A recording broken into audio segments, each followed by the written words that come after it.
when Jesus warned him and during the denial, he takes his eyes off, you know, Jesus and God, and he loses his focus, and he's like, you know, this I thing creeps in. Oh, I won't let that happen. You know, I will never do that.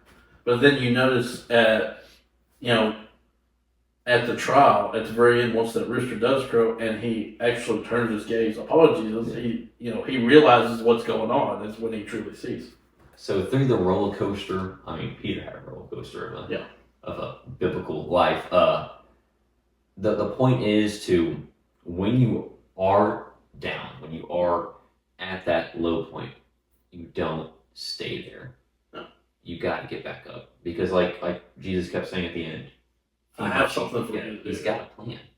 And the whole point of this, you know, it's like, just because you've made a mistake, and but I've had family members where they made a mistake and they felt like, you know, they leave church altogether because they're like, oh well, I can't, I'm not useful anymore. I almost feel ashamed. What's the point? Yeah. You know, and nobody is perfect. You know, Romans 3:23 says all of sin comes short of the glory of God. Romans 3:10 says nobody's good, no one's righteous, none seeketh God. Yeah. So nobody's perfect, but that doesn't mean God can't or won't use you. You know, King David was a murderer, an adulterer. Moses was a murderer. Yeah.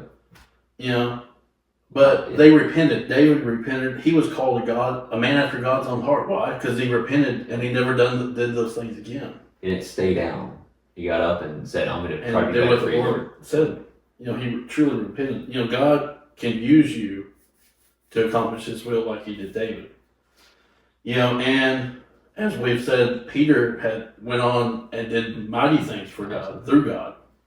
So, I mean, just because this was his low point, but we can see what God can do if you allow Him to.